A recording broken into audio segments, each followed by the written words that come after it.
For centuries, they stood silent in the sands.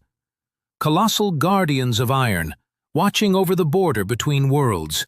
Legends tell of machines born not by human hands, but forged with knowledge from beyond the stars. When shadows stirred again, the Iron Guardians awakened, their eyes blazing like fire, their power shaking the desert. Among those who witnessed their return was Oswald Draven, a scholar searching for truth, and finding more than he ever imagined. As the rift opened wide, monstrous beings crawled out from the void. The Guardians rose against them, their iron bodies striking like thunder. And when the battle was done, and the rift sealed once more, the Iron Guardians returned to their vigil. Eternal watchers in the sands of time. In the silence of deep space drifts Atlas, an ancient traveler, disguised as an asteroid. But inside, frozen chambers whisper of forgotten journeys. From its dark hull, a capsule detaches, awakening from millennia of sleep. The capsule falls towards Earth, its destination, the land of pyramids. They are returning, and with them, a secret humanity is not ready to face. The name of the goddess, Bastet, is shrouded in mystery. But who is she really? Everyone knows Bastet as a cat goddess, protector of the home and keeper of comfort. But in the old texts, she appears differently, as the goddess of rage and blood, the mistress of chaos. There were secret cults where her name was whispered, associating it with forbidden knowledge. Modern researchers are finding traces of a cult that seem more like messages from other worlds. Bastet is more than just a goddess. She is the key to mysteries we have not yet dared to unlock. In 1937, an archaeological expedition descended into a subterranean shaft beneath Egypt's sands, seeking to rescue their missing leader. What they found was beyond any expectation. Halls of metal and shadow, sealed gates, and bodies mangled by unknown mechanisms. The entrance was sealed by a massive metal slab that slid shut without warning, trapping survivors and crushing the unwary. Beneath the slab, rescuers found severed limbs, upper torsos of men cut by impossibly sharp blades, in places where no blade could reach. The metal covering heated to 450 degrees Celsius in minutes. Scientists watched in horror as the slab turned into a furnace before their eyes. The deeper corridors led to massive doors, high ceilings, and alien architecture hidden beneath centuries of rock. Sirius is the brightest star in the night sky, but in ancient times it was more than just a luminary.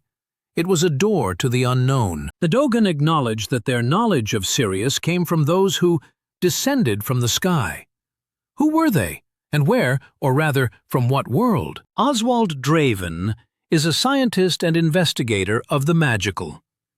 He discovers similar signs in ancient civilizations, Egypt, Mesopotamia, and those very same Dogon. The artifacts found, from a bronze amulet to a clay tablet, bear the same sign, the sign of Sirius and the memory of those who left the Earth, but did not go away. Hypothesis: Sirius was home to the Wanderers, a civilization that left traces across the Earth. They traveled through the stars and left clues to our legends. What do the ancient legends of Sirius conceal? Perhaps they're not just a tale of the past, but the beginning of a new history. The Chronicles of Forbidden Worlds continues. There are places where stones remember more than people, where forgotten voices call out across millennia. These slabs bear the marks of a civilization whose name has been erased from history.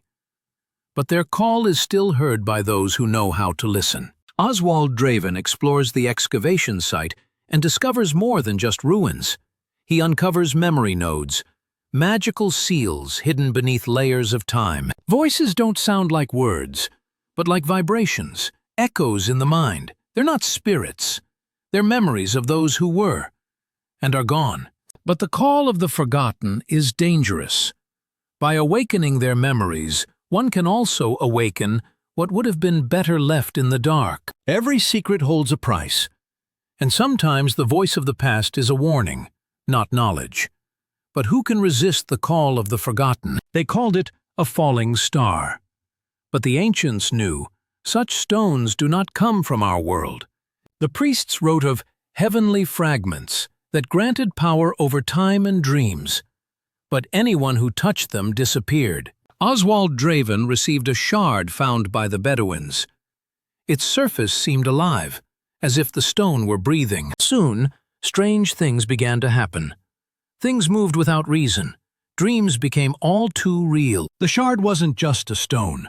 It turned out to be a fragment of another reality, frozen in crystal. But each fragment is only a part of something greater, and soon the sky will remind us of itself again. The sands have held secrets for millennia, but some of them are not meant for human eyes. On old papyri, a symbol appears, a gate leading deep into the underworld.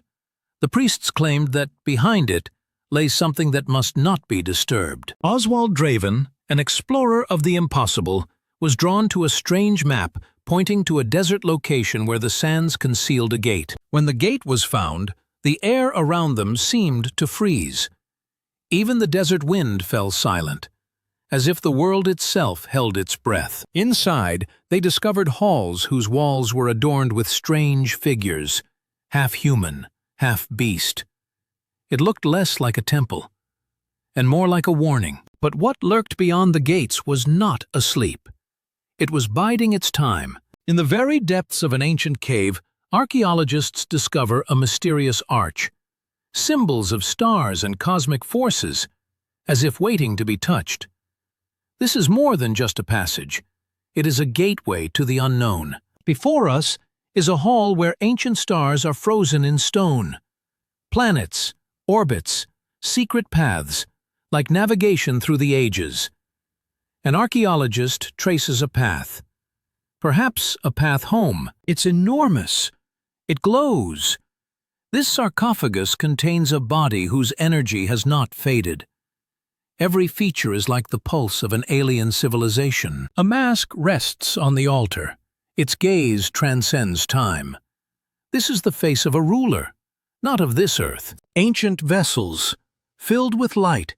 These spheres are living, breathing, as if watching. What are they guarding? What are they trying to say? The portal opens. Before the hero is a starry sky, not a night sky, but a different one. He takes a step. There may be no return. Since ancient times, humanity has known that at the borders of worlds stand those who will not allow passage without permission. They were called the guardians of the threshold. They are not quite gods, and not quite monsters. Their appearance changes depending on who looks at them. For some, they are protectors. For others, punishment. Oswald Draven discovers a passage leading deeper than the maps allowed. But along the way, he faces a test. The gaze of those standing at the threshold. Draven understands that the way forward is not through force, but through knowledge. His answer is an admission that the world is too complex for simple truths. The guards parted. But what awaited beyond the threshold, where no human foot had set foot for centuries?